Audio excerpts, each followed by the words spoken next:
Evangelho de Jesus, segundo escreveu São João, é o quarto livro, o quarto evangelho, o Evangelho de Nosso Senhor e Salvador Jesus de Nazaré, segundo escreveu São João. Abra comigo no capítulo de número 19, nós vamos ler 3 versículos. Fala sobre a morte do nosso Senhor, Salvador Jesus de Nazaré. São João, capítulo de número 19, versículo de número 28 ao versículo de número 30. Amém? Deus abençoe o dízimo da irmã Doralice Maria Sádrio. Cadê ela? Está aí? Não veio hoje não, né? Glória a Deus. Não podia estar, né, Diácono Jurandir? Está em espírito, né? Amém. Deus abençoe o dízimo do nosso querido Diácono Jurandir Cavalcante de Siqueira Filho. O homem tem um nome extenso, viu? É mesmo. Deus abençoe o dízimo da irmã Ana Lúcia Bezerra Gama. Ela também não está aqui, mas mandou o dízimo dela. Ela está grávida. Uma bênção, né? Deus abençoe também o dízimo do Diácono Elias Paulo da Silva. Deus abençoe também o dízimo da diaconisa Simone Terezinha da Silva. Deus abençoe o dízimo do nosso irmão, da nossa irmã Rejane da Silva. E Deus abençoe também o dízimo da irmã Samara da Silva Santos. Samara Pontes não, né? Samara o que? Pereira. Deus abençoe no nome de Jesus de Nazaré. Glória a Deus. Meus irmãos, todos acharam? Amém. Evangelho de Jesus, segundo escreveu São João, capítulo de número 19, versículo de número 28. Diz assim a palavra do Senhor: mais tarde, sabendo Jesus que tudo estava consumado, tudo estava o que, a igreja? Consumado. E para que a escritura se cumprisse, disse: tenho sede. Estava ali um vaso cheio de vinagre. Embebedaram de vinagre uma esponja, colocaram-na numa vara de sopo e chegaram à sua boca. Quando Jesus, versículo de número 30 diz assim: quando Jesus recebeu o vinagre, disse: tetelestai. Foi que Jesus disse, igreja? Tetelestai, não é? Inclinando a cabeça, entregou o Espírito. Só até aí, meus amados irmãos, igreja. Queridos irmãos, noiva do Cordeiro, quando nós lemos esse texto aqui no Evangelho de Jesus, segundo escreveu São João, capítulo de número 19, versículo de número 28 até o versículo de número 30, nós sabemos que Jesus, ele morreu pelos nossos pecados, como eu já falei aqui no início do culto. A pena para o pecado era a morte, amém, queridos irmãos? E Jesus, ele escolheu, ele decidiu morrer na cruz do Calvário, pela minha vida e pela sua vida.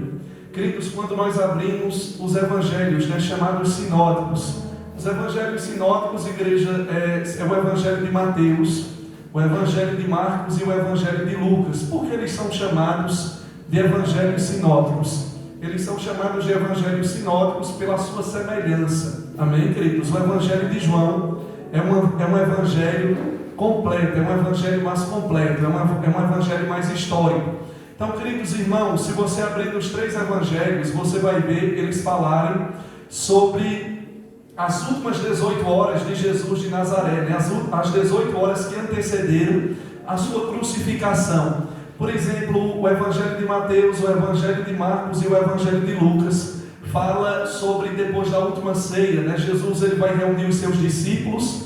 E como de costume, a palavra diz que ele vai a um lugar chamado Getsemane. Nós sabemos que esse lugar, chamado Getsemane, ele significa prensa de oliva, ou prensa de azeitonas. Era onde as azeitonas elas eram prensadas e ali o seu óleo era extraído. Ficava no Monte das Oliveiras, era um jardim chamado Jardim do Getsemane. Jesus, ele costumava, ele tinha o hábito de sempre estar ali às noites, orando, louvando, passando o tempo na presença do Pai, na presença do Deus Todo-Poderoso. E como de costume, Jesus, ele vai reunir os seus discípulos, e diz a Bíblia Sagrada que ele vai até o Jardim do Getsemane. Quando ele vai até o Jardim do Getsemane, ele chamou 3 dos seus discípulos mais chegados. A Bíblia Sagrada nos relata que ele vai chamar Pedro e os 2 filhos de Zebedeu. Quem Quem eram os 12 filhos de Zebedeu? Os 12 filhos de Zebedeu era João e Tiago, né?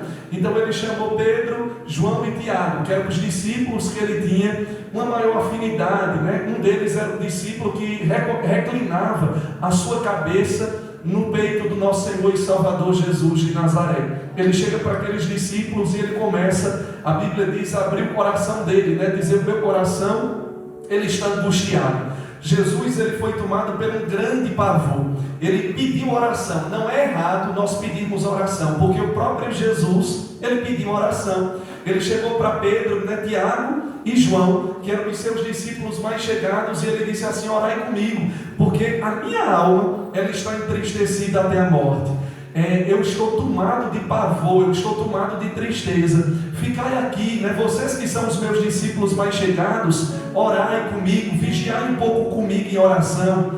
Então veja que não é errado você pedir oração. O que é errado é você apenas confiar na oração dos outros e você não ter a sua própria vida de oração. Em um determinado momento que nós estamos passando por algum tipo de dificuldade, nós chegamos para alguém, né, que nós sabemos que tem intimidade com Deus, e você chega e diz: ora por mim, né, que as coisas elas não estão boas. Agora você fazer disso um amuleto, toda hora e todo dia está pedindo oração dos 4 cantos do mundo, aí isso não está certo. Você tem que fazer também a sua própria oração, mas também não é errado você pedir oração, porque o próprio Jesus de Nazaré, ele pediu oração. E a Bíblia Sagrada diz que quando aqueles 3 discípulos, né, Pedro, Tiago e João, naquela noite estavam ali no jardim do Getsêmani, Jesus, ele se afasta deles para um determinado lugar para orar sozinho. E a palavra diz que ali ele foi posto em agonia, Diácono Jurandir. Ele estava debaixo de uma pressão psicológica muito grande, debaixo de uma carga muito grande, no jardim do Getsêmani. E ele começou a orar e ele começou a dizer: Pai, se possível, passa de mim esse cálice. Veja, ele orando, né, e dizendo: Pai, se possível, passa de mim esse cálice. Ele não estava pedindo a Deus, ele não estava pedindo ao Abba, ao Pai, para que o Pai passasse a cruz dele, mas ele estava pedindo para que Deus ele passasse dele aquele cálice. Pai, se possível, passa de mim este cálice. Agora, que cálice era esse, igreja? Que ele estava pedindo, né, para Deus, se possível, Deus passasse aquele cálice dele. Ele não pediu para que Deus ele tirasse a cruz em momento nenhum. Ele não pediu para que Deus afastasse a cruz dele, mas ele disse assim: Pai, se possível, passa de mim esse cálice. Sabe que cálice era esse, queridos? Era o cálice da ira de Deus. Era o cálice da ira de Deus. Aonde aquele cálice, queridos, estava todos os pecados da humanidade, todos os pecados que eram meus, os pecados que eram seus, os pecados de toda a humanidade, que não eram para ele, que era para nós, não é? Não era ele que era para receber a ira de Deus sobre a vida dele, mas era nós, né? Porque nós nascemos do pecado, como eu já falei aqui no início do culto. Nós herdamos, né, uma natureza pecaminosa desde a queda do primeiro homem Adão. Então Jesus, igreja, naquele momento ele tinha que tomar todo o cálice da ira de Deus, né, gole por gole. Ele começou a sentir, igreja, pavores, ele começou a sentir angústias. A Bíblia Sagrada diz no Evangelho de Lucas, né, Lucas ele era médico, ele era doutor, e ele entendia muito grande, ele entendia muito bem. E ele vai nos dizer no Evangelho de Lucas que Jesus ele estava debaixo de uma pressão tão grande psicológica, ele estava debaixo de um fardo tão grande que ele começou a suar grandes gotas de sangue. Quando ele começou a ver que ele tinha que levar sobre ele os pecados, igreja, do assassino, os pecados, igreja, do estrupador, quando ele começou a ver, querido, sentir todo aquele pavor, aquele sentimento, o ódio, a tristeza, que ele nunca cometeu pecado, como nós sabemos, mas naquele momento ele tinha que tomar todo o cálice da ira de Deus, para que eu e você estivéssemos aqui hoje. Você já parou para pensar, igreja, que Jesus, quando ele foi posto ali em agonia, e ele começou a suar grandes gotas de sangue, as escrituras dizem que, Lucas, ele vai narrar, né, e diz que ele suou grandes gotas de sangue. Aconteceu com ele um fenômeno raríssimo, que a medicina chama de hematidose. É quando os vasos capilares, quando alguém está sobre uma forte pressão psicológica, e os seus vasos capilares do seu corpo, eles se rompem, e a pessoa começa a sofrer começa a suar grandes gotas de sangue. Queridos, Queridos, isso é um fenômeno raríssimo que acontece só quando você está debaixo de uma carga muito grande, debaixo de uma pressão muito grande. Então os seus vasos capilares, eles se romperam, e a Bíblia Sagrada diz que ele começou naquela noite, naquela agonia, no Getsemane. Ele começou a suar grandes gotas de sangue. As gotas de sangue, elas escorriam sobre a sua face, descia sobre as suas vestes, e elas começaram a molhar o jardim do Getsemane. E ele era posto em agonia. Ele começou a orar e ele começava a dizer: Pai, se possível, passa de mim este cálice. E ele voltou a primeira vez para os discípulos mais chegados, que ele havia aberto o seu coração, que ele havia dito: olhe, a minha alma ela está entristecida, eu estou cheio de pavor, a minha alma ela está angustiada até a morte, vigiai comigo, orai comigo. Queridos, ele estava dizendo para eles: o momento não está fácil, a coisa não está muito boa, eu estou sentindo algo que eu nunca senti, eu estou sentindo, queridos, angústia, pavores. Ele, como Deus, ele começou a ver, queridos, tudo que ele ia passar. E ele soou grandes gotas de sangue. A Bíblia diz que ele vai voltar a primeira vez para Pedro, Tiago e João, para os discípulos que ele tinha pedido oração, e ele encontrou aqueles 3 discípulos. A palavra vai dizer dormindo, adormecidos, porque os seus olhos eram pesados, eles não aguentaram orar. E ele chega para Pedro, acorda Pedro, Simão Pedro, e ele disse: Simão, nem uma hora pudestes vigiar comigo. E ele volta de novo para o lugar da oração, o lugar onde ele estava, e a palavra diz que ele vai continuar orando, ele vai continuar intercedendo, ele vai continuar pedindo a Deus que Deus desse graça a ele. E ele, posto em agonia, ele dizia: Pai, se possível, passa de mim esse cálice. Se você abrir o Evangelho de Marcos, Marcos vai dizer que quando ele está orando, ele diz assim: Abba, Pai, se possível, passa de mim esse cálice. E nós sabemos, igreja, que esse termo Abba, nós sabemos que é um termo aramaico, que era usado das criancinhas, dos bebezinhos, né, com seu pai. Quer dizer papaizinho. É como Ana Júlia, minha filha de 1 ano e 11 meses, ela me chama, ela diz: papaizinho, papaizinho, papaizinho, quando eu chego em casa. E Jesus, quando ele foi posto em agonia, ele começou a dizer: Abba, Pai, papaizinho, papai, se possível, passa de mim esse cálice.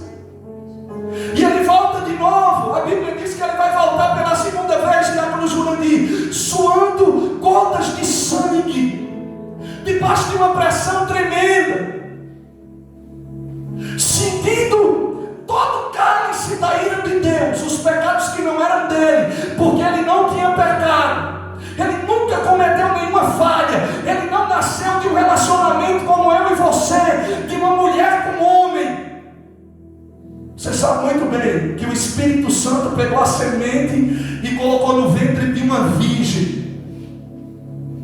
chamada Maria, uma jovem. Nós, quando nascemos, já nascemos em pecado, mas ele nunca pecou, ele nunca falhou, nunca foi encontrado uma falha nele. Satanás não encontrou falha nele.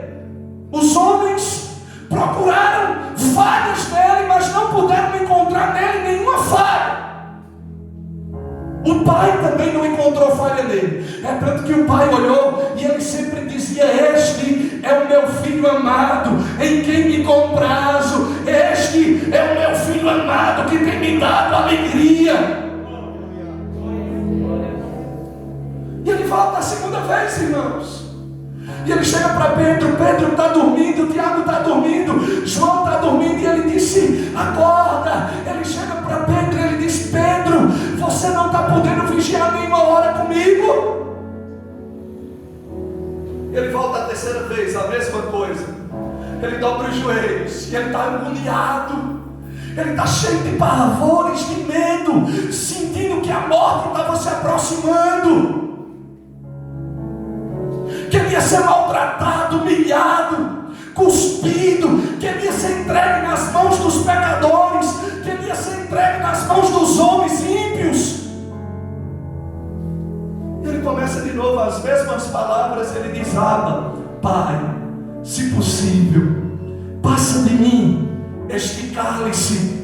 Todavia, não seja feita a minha vontade, mas seja feita a tua vontade. Veja, queridos, naquele momento ele poderia ter desistido de ir para a cruz, de morrer no meu lugar, de morrer no teu lugar. Ele poderia ter desistido, e se ele tivesse desistido, ele não ia deixar de ser Deus, irmã Beth.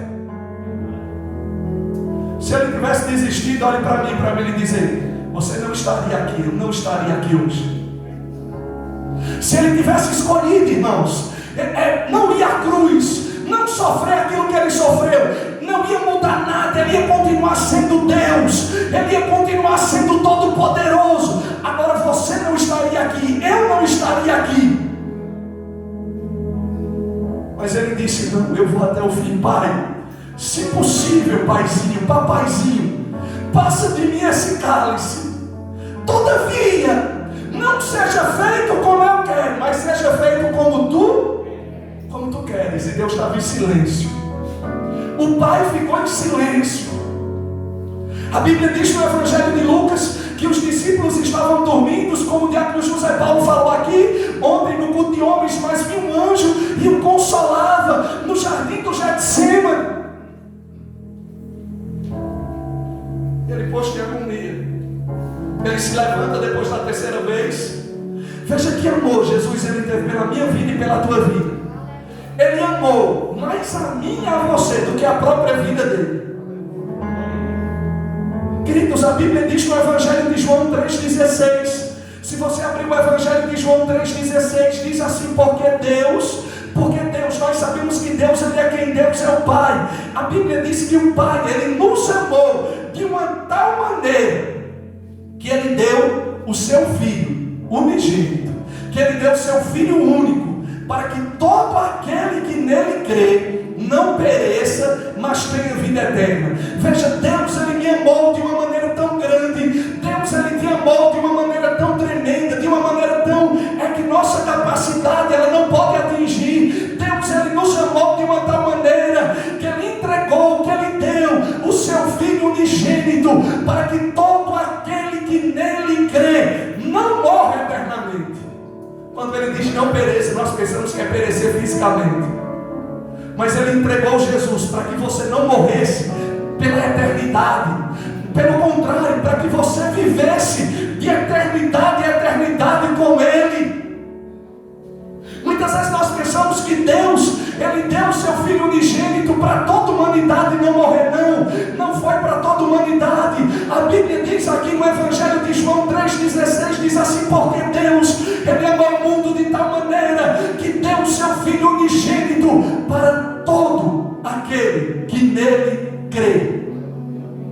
Todo aquele que aceitar o sacrifício de Cristo, todo aquele que se aproximar dele, confessá-lo como Senhor e Salvador da sua vida. Não é para toda a humanidade. É verdade que ele morreu por todos, mas só quem aceitar o sacrifício de Cristo é que vai viver eternamente com ele. Ele diz no versículo de número 17: porque Jesus, o Filho, ele não veio para condenar o mundo, mas ele veio para que o mundo fosse salvo através dele, por intermédio dele. Querido irmão, querida irmã, olha aqui para mim por alguns minutos. Quando ele orou a terceira vez e ele disse: Pai, se possível passa de mim esse cálice, mas não seja feito como eu quero, seja feito como tu queres. A palavra vai nos dizer que ele vai voltar. Quando ele volta, ele acorda os discípulos, ele acorda Pedro, ele vai acordar Tiago, ele vai acordar João. Quando ele acorda aqueles discípulos, ele disse: não pudestes vigiar nenhuma hora comigo, vigiai e orai, porque na verdade é porque o espírito está pronto, mas a carne ela é fraca. E quando ele estava dizendo estas coisas, olhe para mim, a Bíblia Sagrada diz que chegou um traidor, chegou um dos 12, um daqueles que andavam com ele, um daqueles que comiam na mesa com ele, alguém que bebia no mesmo copo, alguém que comia no mesmo prato, alguém que estava em todos os lugares com ele. Chegou com uma grande multidão. Alguns dos líderes religiosos daquela época alguns soldados de Roma, algumas pessoas dos líderes religiosos vieram prender uma grande multidão, vieram até o jardim do Getsemane. Por quê? Porque a Bíblia Sagrada diz que o 12º Judas, o discípulo de Jesus, o vendeu, o discípulo do Senhor o traiu por 30 moedas de prata. E combinou com o principal do sacerdote daquela época, o príncipe dos sacerdotes daquela época, Caifás. Anás, ele tinha sido o primeiro sumo sacerdote, e ele perdeu o seu posto. Depois dele, quem assumiu foi Caifás. Ele era o príncipe do povo, e eles estavam tramando a morte do Senhor Jesus. Eles estavam querendo matar ele a qualquer custo, e Judas o traiu por 30 moedas de prata. E Judas marcou com eles uma senha. Qual era a senha? Quando eu chegar lá, vocês sabem que lá tudo vai estar escuro. Os outros discípulos estão com ele orando. Vocês não vão reconhecer porque eles são muito parecidos. Mas aquele a quem eu saudar e eu beijar, a ele vocês prenderem. E a Bíblia diz que eles vêm com cacetetes e porretes para prender o meu Senhor, para prender o teu Senhor. E Judas vem no meio deles, vendeu Jesus, traiu Jesus por 30 moedas de prata.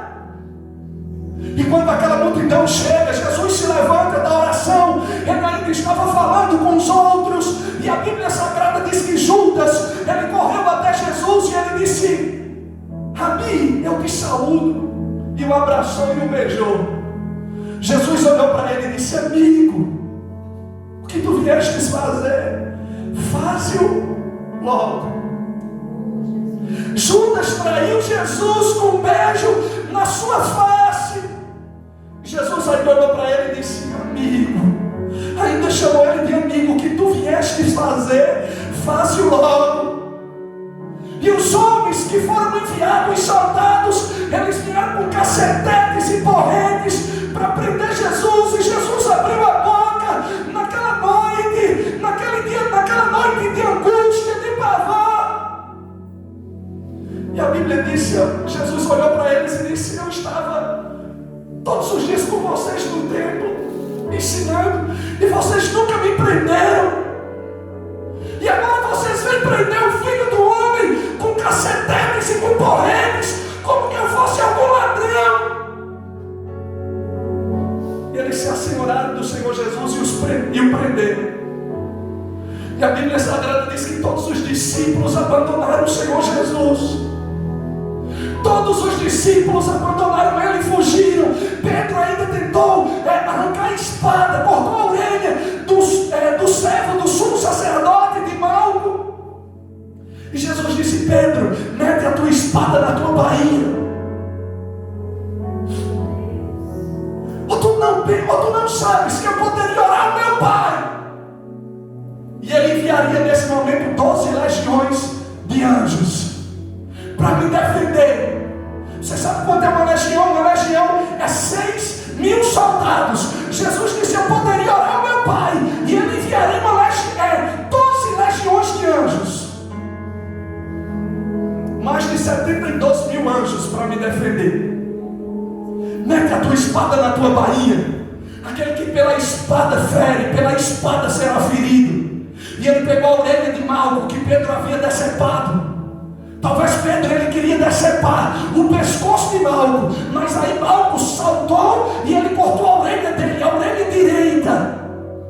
Jesus pegou a orelha de Malco e colocou no lugar e o restaurou. Eles pegaram Jesus, prenderam. E a Bíblia Sagrada diz que eles levaram Jesus, sabe para onde? Para um antigo sumo sacerdote, Anás, que era sogro de Caifás, que tinha uma influência muito grande religiosa naquela época.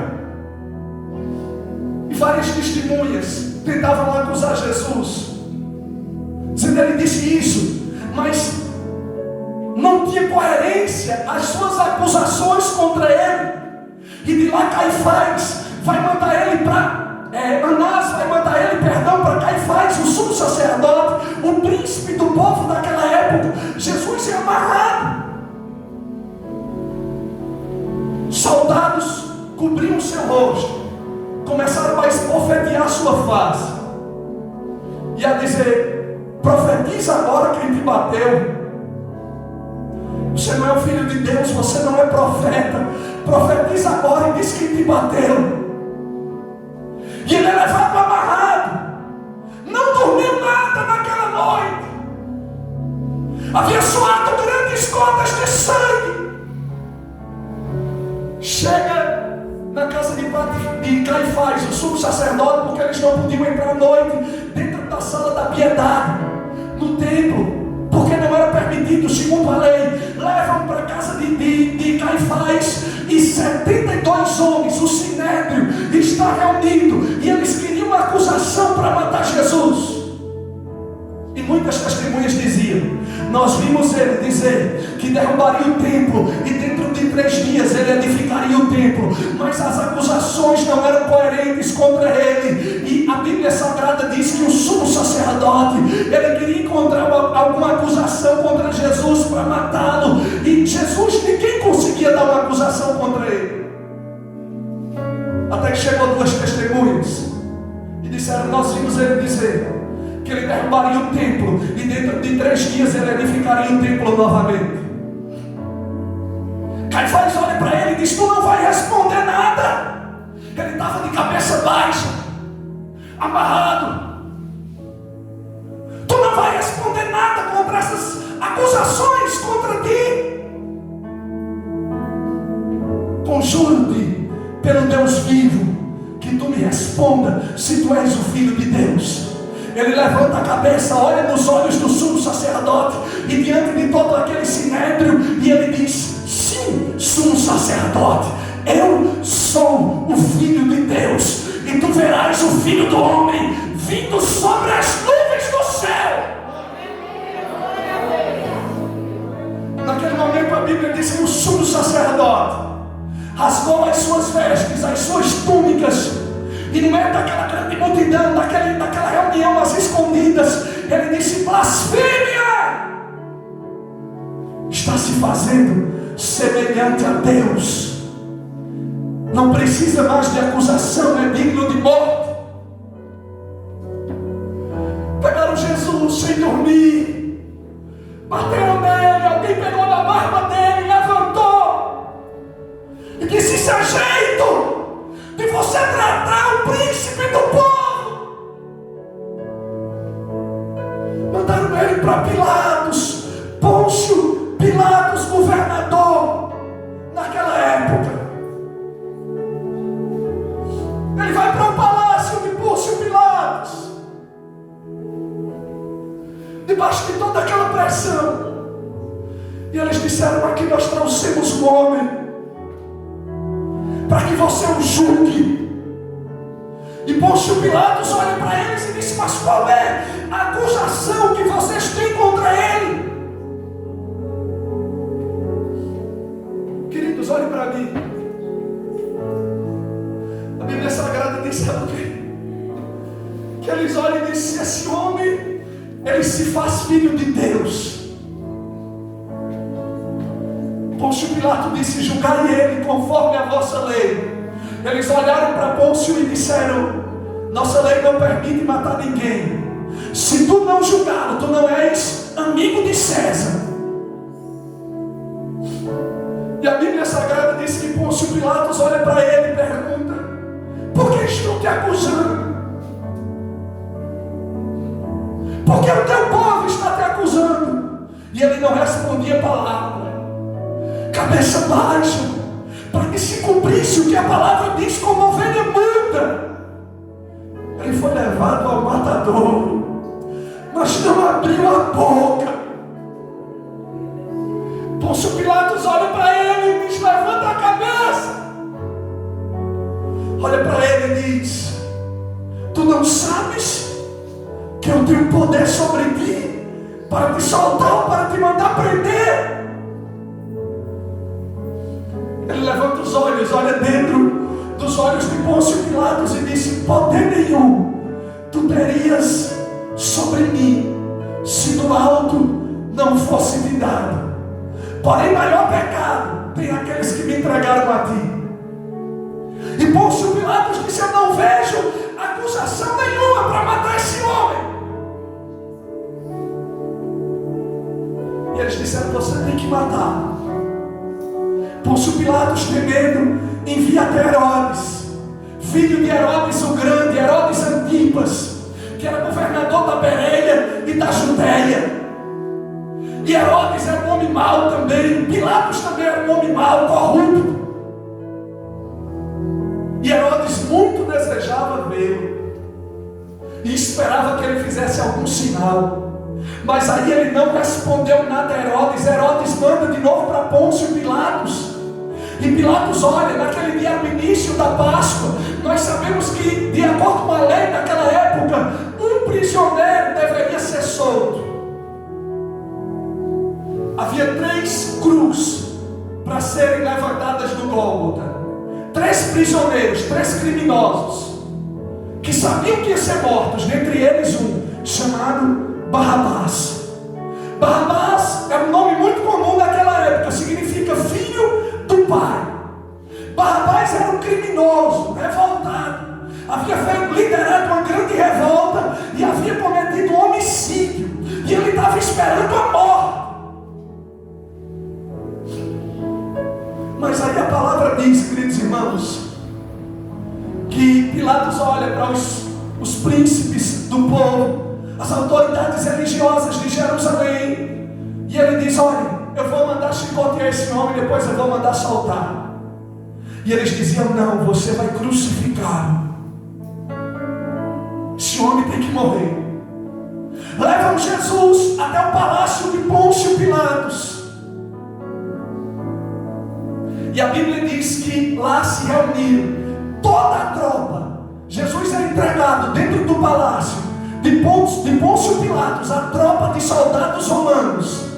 E lá, aquela tropa devia ter aproximadamente 600 soldados. Eles despiram Jesus. Imagine a humilhação do Filho de Deus. Ele foi despido.